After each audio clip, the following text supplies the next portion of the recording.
Hello बच्चों, good morning. कैसे हैं आप लोग? पढ़ाई वढ़ाई बढ़िया चल रही है?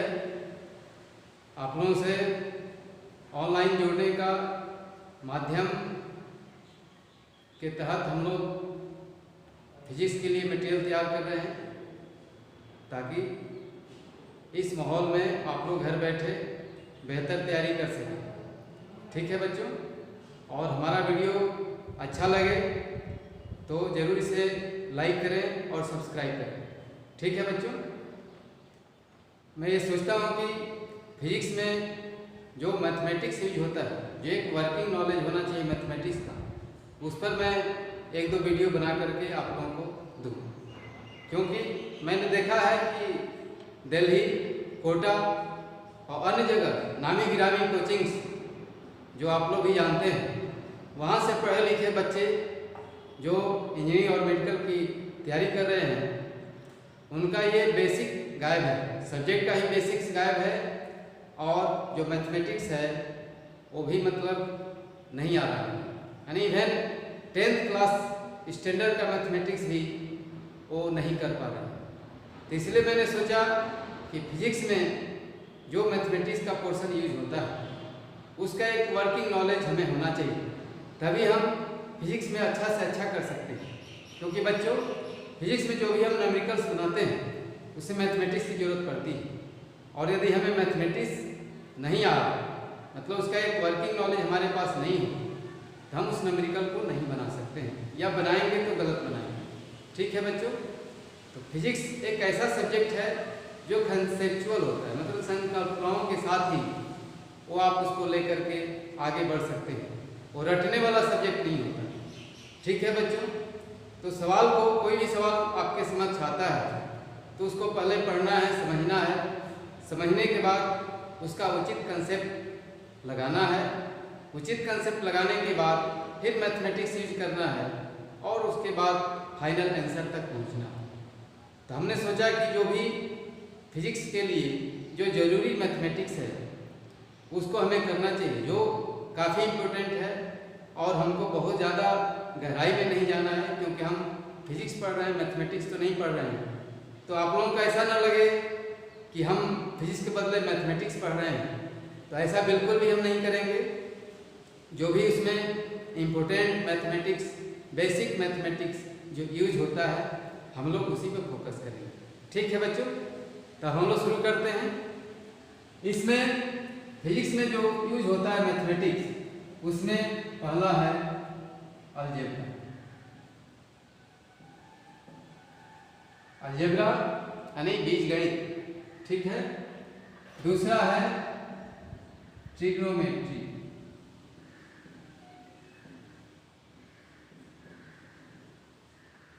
ट्रिग्नोमेट्री त्रिकोणमिति हिंदी में बोलते हैं।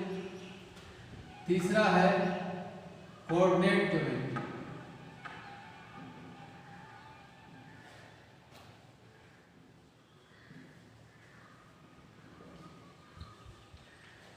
यानी निर्देशांक ज्यामिति, जिसे हिंदी में बोलते हैं, इंग्लिश में कोऑर्डिनेट ज्योमेट्री बोलते हैं। और चौथा है कैलकुलस।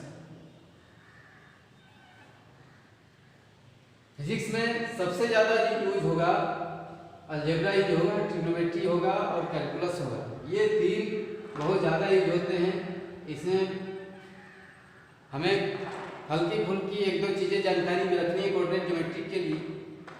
और उसके बाद है वेक्टर। वेक्टर मतलब सदिश। ये फिजिक्स से ही निकला हुआ एक क्वांटिटी है जो मैथमेटिक्स में भी पढ़ा जाता है, और फिजिक्स में तो पढ़ना ही पढ़ना है। तो वेक्टर पर जो उनका एडिशन है, सब्ट्रैक्शन है, मल्टीप्लिकेशन है, उसके संबंध में भी हमको नॉलेज रखना है कि फिजिक्स में वेक्टर क्वांटिटीज पर हमें काम करना होता है। तो वेक्टर को नहीं जानेंगे तो फिर उस पर हम कोई काम नहीं कर पाएंगे। ठीक है बच्चों, तो मोटा मोटी हमें algebra, trigonometry, coordinate geometry, calculus और वेक्टर, इस पर हमें बेसिक चीज़ों को पढ़ना है, बेसिक चीज़ों को फोकस करना है, ताकि फिजिक्स में जहाँ भी प्रॉब्लम आता है, हमें न्यूमेरिकल्स को सॉल्व करने की ज़रूरत पड़ती है, तो हम सही तरीके से इस मैथमेटिक्स के सहारे, इस बेसिक मैथमेटिक्स के सहारे हम उसको सही सॉल्व कर सकें, हमारा यही उद्देश्य है। ठीक है बच्चों, तो हम लोग अलजेब्रा को शुरू करते हैं। अलजेब्रा में हमें क्या क्या जानना चाहिए।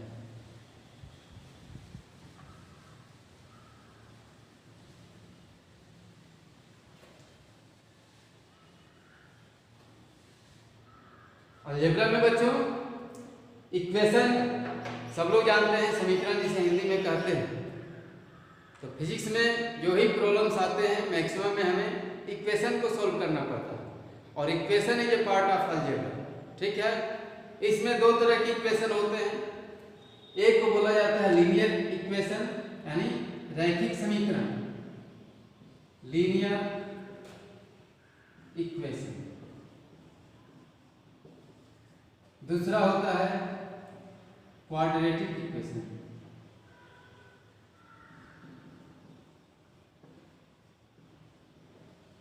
ये linear equation, quadratic equation, Hindi में रैखिक समीकरण, द्विघात समीकरण। ठीक है बच्चों, तो लीनियर इक्वेशन को सोल्व करने के लिए आप नीचे के क्लास की किताबों में देखेंगे तो बहुत सारे मेथड्स दिए हुए हैं, जिसको कि कैंसिलेशन मेथड, सब्स्टिट्यूशन मेथड, उसके बाद क्रॉस मल्टीप्लिकेशन रूल बोला जाता है, जिसको कि हिंदी में वज्र गुणन विधि बोलते हैं। तो बहुत सारे वो दिए हुए हैं, तो सिंपली हम एक दो सवाल लेंगे और उसको सोल्व करेंगे।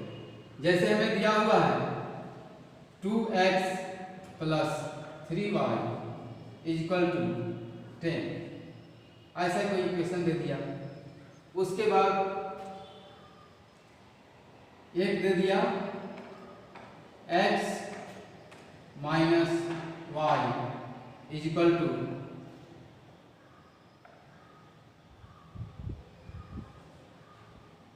-1।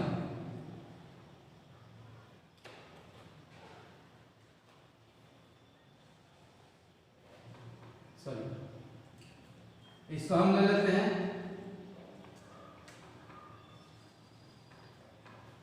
0 ले लेते हैं, ताकि ये इक्वेशन ऐसा आवे कि इसका सॉल्यूशन हमको मिल जाए। ठीक है बच्चों, तो कैंसिलेशन मेथड में क्या किया जाता है कि या तो x को या y वाले टर्म को हम इक्वल करके ऐड कर दें या सब्ट्रैक्ट कर दें। तो इसमें हम देखते हैं 2x है, 3y है, तो इसको 2x बना देते हैं। तो 2x के लिए 2 से मल्टीप्लाई कर देते हैं, तो 2 हो गया, 2 हो गया, और 0 से मल्टीप्लाई करेंगे तो 0 ही। अब इसको क्या करते हैं, माइनस कर देते हैं। ठीक है, ये टर्म कैंसिल हो गया, ये कितना हो गया 5y = 10, तो y = 2, y 2 हो गया। अब किसी भी इक्वेशन में इस वैल्यू को रखेंगे, y की वैल्यू, तो x भी 2 आएगा, तो x = y। इसे x - y जो लिखा हुआ था पहले, वो 0 लिखा हुआ है। तो ये इक्वेशन ऐसा है कि इसका सॉल्यूशन, यूनिक सॉल्यूशन उपलब्ध है। यदि हम यहाँ पर कोई दूसरा चीज रखते तो हो सकता था कि इसका यूनिक सॉल्यूशन उपलब्ध ना हो। तो एक सॉल्यूशन वाला हमने इक्वेशन को सॉल्व करके दिखाया, एक कैंसिलेशन मेथड वाला, और भी बहुत सारे मेथड्स हैं जिसको कि हम नीचे क्लास की किताबों से वो देख करके समझ सकते हैं। ठीक है बच्चों, अब हम लोगों को क्वाड्रेटिक इक्वेशन पे जाना है।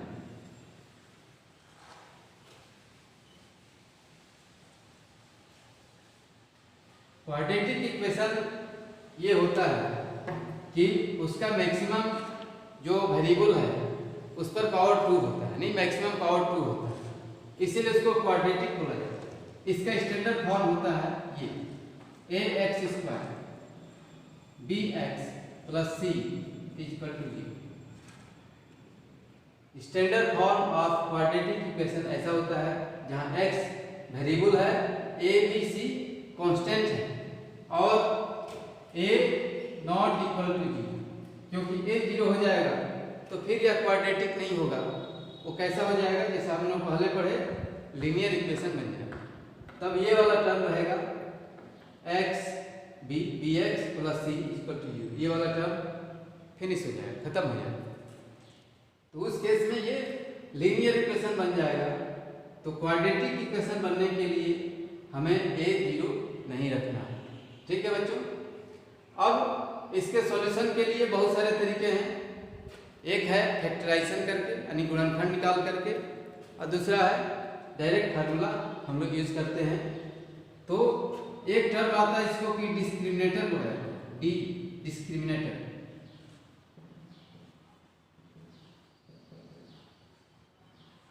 जिसको हिंदी में विवेचक कहते हैं।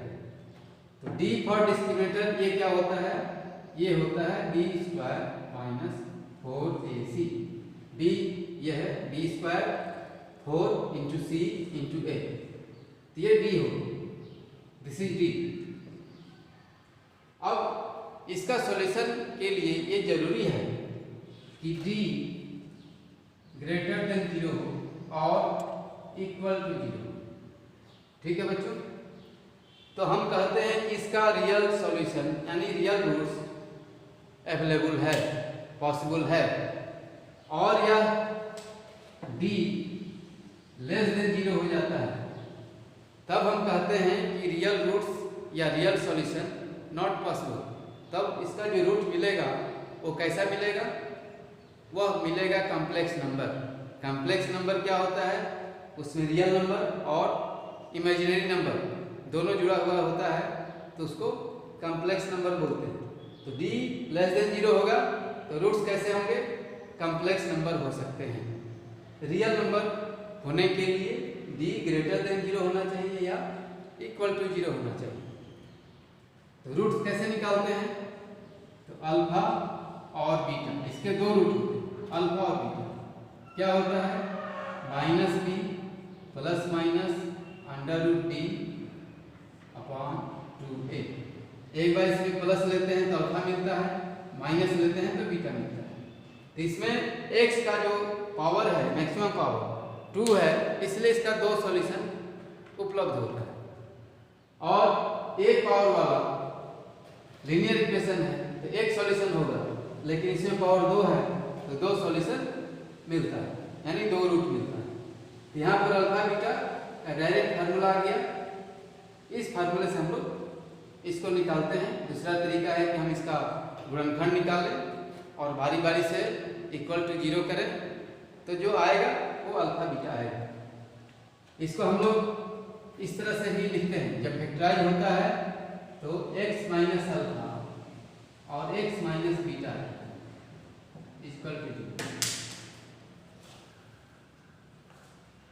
तो इसमें एक बार इसको 0 करेंगे तो अल्फा मिलेगा, एक बार इसको 0 करेंगे तो बीटा मिलेगा।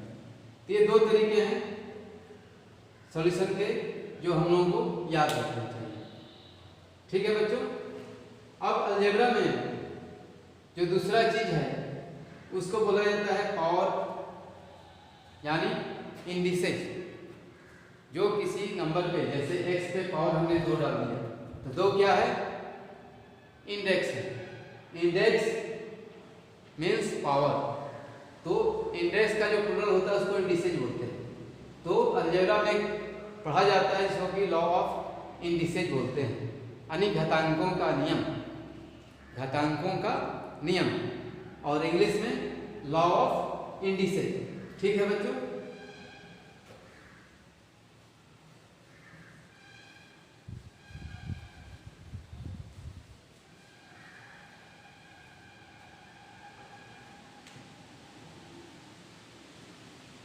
लॉ ऑफ इंडिसेज, घातांकों का नियम।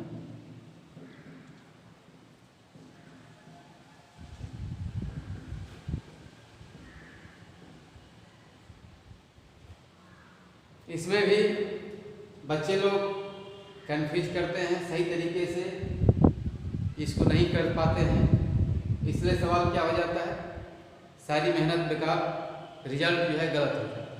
ठीक है बच्चों। इसमें देखा जाए यहाँ पर कोई नंबर है ए, उस पर हमने पावर डाल दिया, इंडेक्स डाल दिया m, तो इसको क्या बोला जाता है? a to the power m, यानी a का मल्टीप्लिकेशन a से कितनी बार है? m टाइम्स है, यानी m बार जब a into a into a into a करेंगे तो जो आएगा a to the power m है। ठीक है, तो पावर पर पावर है, जैसे a पर पावर m है और होल पर पावर n हो, तो क्या हो जाएगा? पावर का इंटू हो जाता है, m इंटू n कर दिए तो ये टर्म के बराबर कितना होगा? तो पावर पर जब पावर होता है तो क्या हो जाता है? पावर का इंटू हो जाता है। और ये जो होता है उसको बेस बोलते हैं, बेस नंबर, और ये m क्या है? इंडेक्स है। ठीक है, तो बेस सेम रहे, पावर अलग अलग और इंटू में इस सिचुएशन में तो क्या होगा? पावर का एडिशन हो जाएगा, m प्लस n होगा। यहाँ a to the power n into a to the power n equal to a to the power m plus n, power जुट गई। दो पावर वाले नंबर, बेस नंबर सेम था, ये भी ये था, ये भी ये था, इस केस में m और n प्लस एड हो गया, और वही डिवीजन के रूप में रहेगा तो माइनस हो जाएगा, m माइनस n, नीचे वाला जो है वो माइनस हो जाएगा।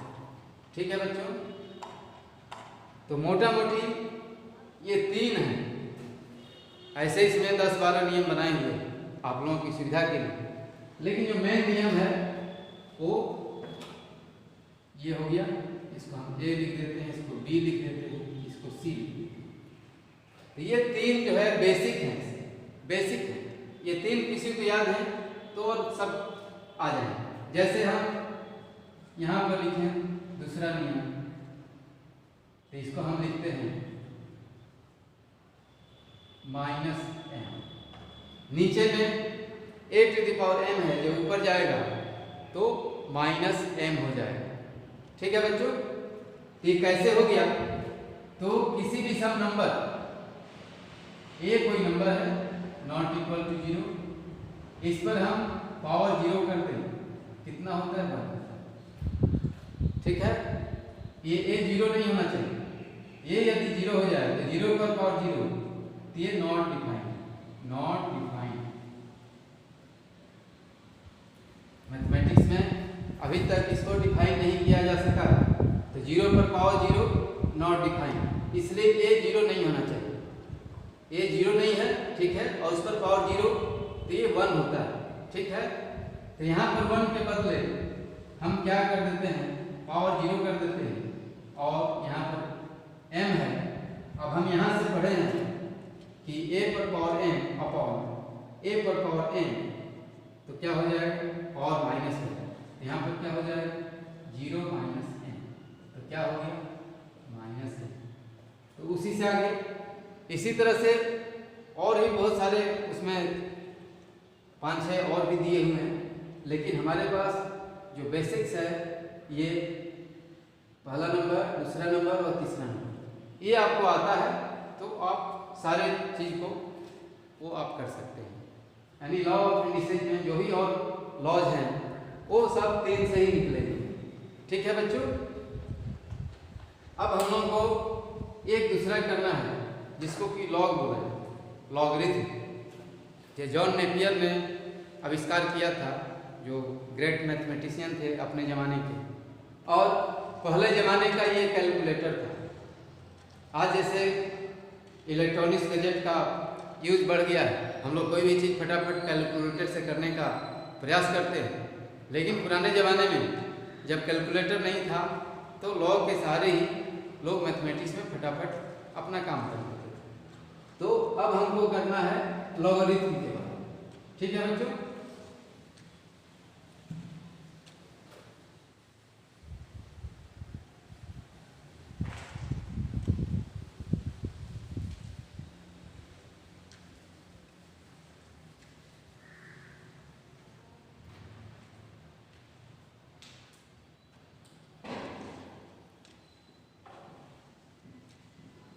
लोगारिथम।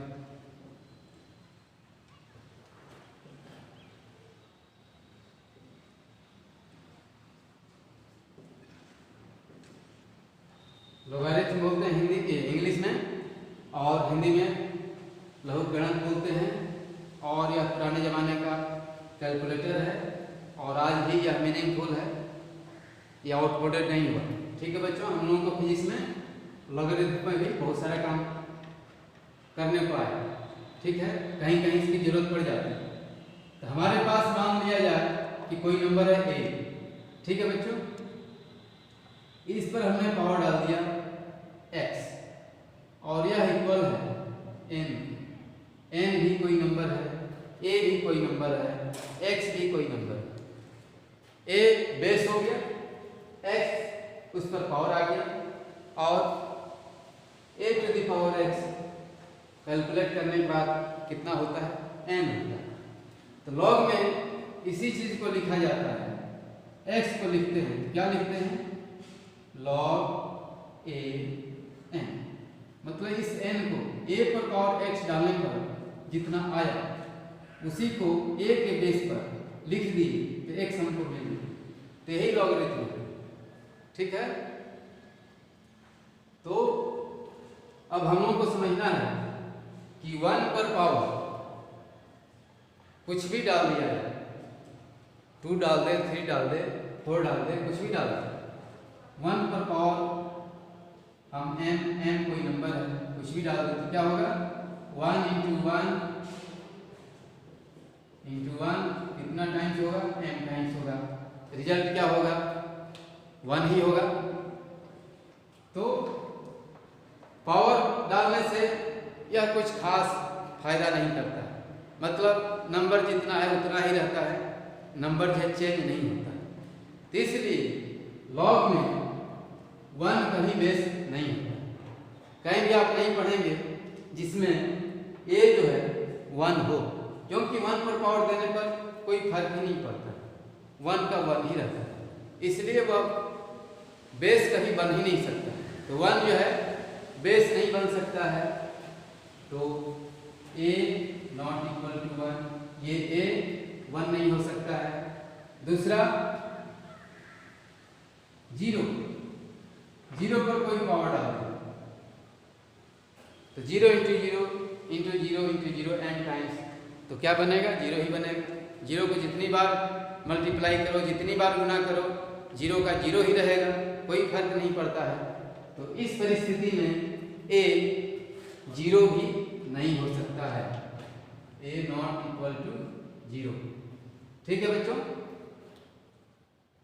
तो लॉग में क्या है कि a जो बेस है वह न तो 1 हो सकता है और ना ही 0 हो सकता है। a हमेशा अदर देन 1 और 0 होगा, यानी 1 और 0 को छोड़ करके कोई भी दूसरा नंबर वो बेस हो सकता है। हम उससे छोटा भी ले सकते हैं, बड़ा भी ले सकते हैं।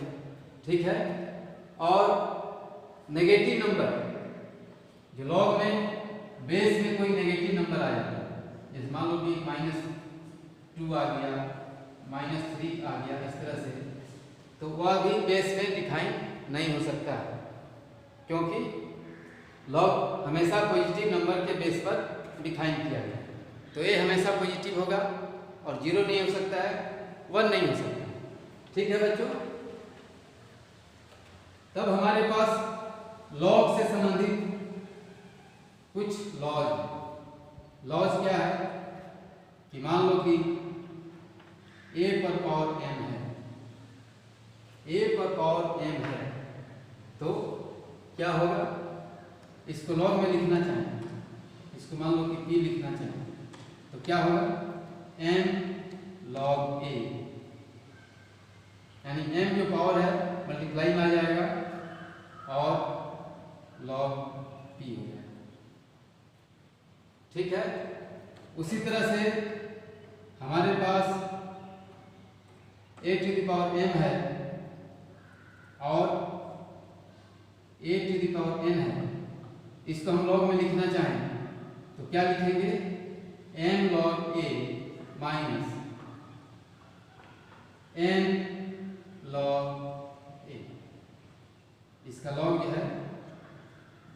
चाहें तो इतना लिखना पड़ेगा।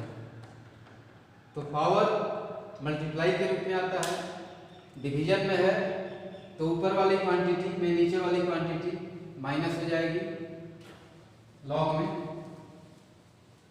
जैसे हम इसको लिखना चाहें log x अपॉन वाई, क्या लिखेंगे? log x minus log y, ऐसा लिखेंगे। इनटू है तो ये माइनस का प्लस हो जाएगा, log x y log x plus log y, ऐसा होगा। तो एक रूल हमारा ये हो गया, दूसरा ये हो गया, तीसरा ये हो गया, चौथा ये हो गया। ये सिंपली जो है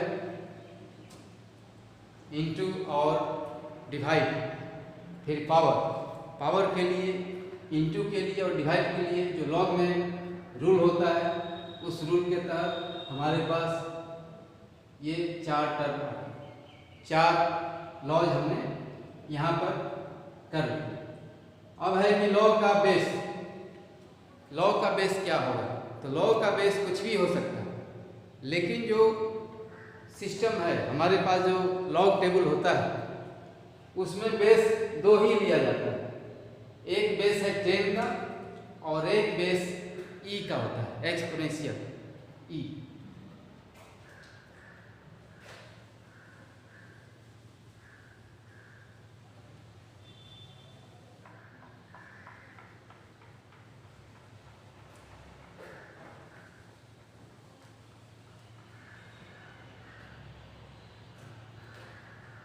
पहला है 10 का बेस,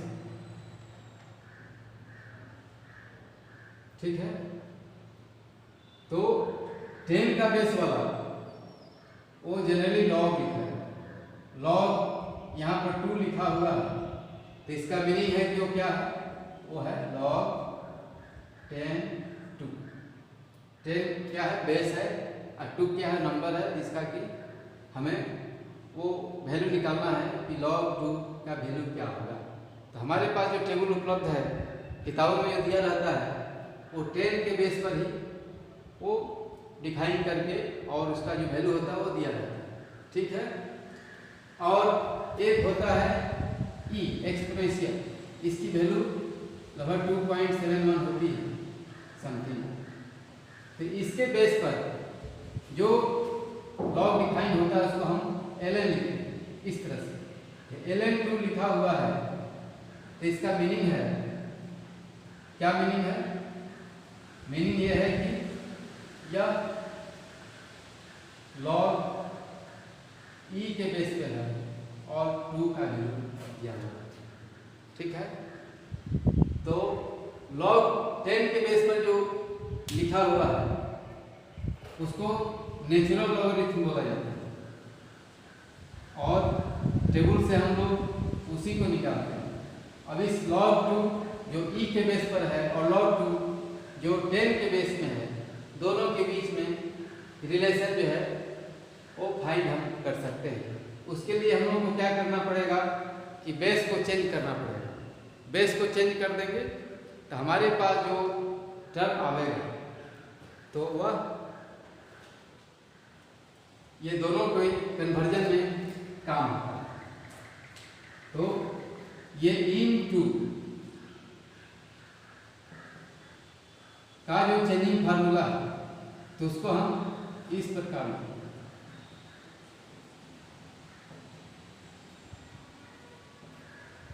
ये जो फैक्टर है ये चेंजिंग फैक्टर है, ई के बेस पर 2 और 10 के बेस पर 2, दोनों के बीच में रिलेशन प्रोवाइड करता है। और हम लोग कहीं भी यदि ई के बेस पर दिया हुआ है तो 10 के बेस पर प्राप्त कर सकते हैं, या 10 के बेस पर दिया है तो हम ई के बेस पर प्राप्त कर सकते हैं, ठीक है बच्चों। अब हमारे पास जैसे कोई नंबर है, इस पर जो है बेस ए है और बी कोई नंबर है, तो इसको हम यदि बेस चेंज करना चाहें तो क्या करना पड़ेगा? ए कोई नंबर लेते हैं, सी, ठीक है, और यहाँ पर सी और बी। सी एक बीच का कोई क्वांटिटी आ गया, तो हम सी के बेस पर यह चेंज करना है किसी चीज़ को। तो ए बी जो दिया हुआ है, log a base b number is equal to log a base c कोई नंबर है इनटू लॉग सी। अब ये बेस बन गया और ये नंबर यहाँ वाला है, ठीक है बच्चों। तो इस तरीके से इसको हम निकाल सकते हैं। तो हमारे पास क्या है, लॉग ई के बेस पर, ये किस बेस पर है, ई के बेस पर, और कितना है 2 है। तो हम इसमें क्या करते हैं, हमको 10 लाना है, तो ई 10 कर देते हैं, उसके बाद इंटू लॉग 10 2 कर देते हैं। तो ये जो है, ये जो नंबर है इसकी वैल्यू इतनी होती है, तो हम आराम से कन्वर्ट कर सकते हैं। तो कोई भी बेस यदि लॉग का दिया हुआ है और यदि बोला जाए कि हमको फलाने बेस में चेंज करना है, तो हमें ये फार्मूला इस्तेमाल करके उसके बेस को हम चेंज कर सकते हैं, बदल सकते हैं, ठीक है बच्चों। तो अब इसमें जो हमें आगे पढ़ना है उसमें ट्रिग्नोमेट्री पढ़ेंगे। तो नेक्स्ट वीडियो में ट्रिग्नोमेट्री पर हम फोकस करेंगे और उसमें जो भी मतलब आपके लिए ज़रूरी है उसको हम डालेंगे, ठीक है बच्चों। धन्यवाद।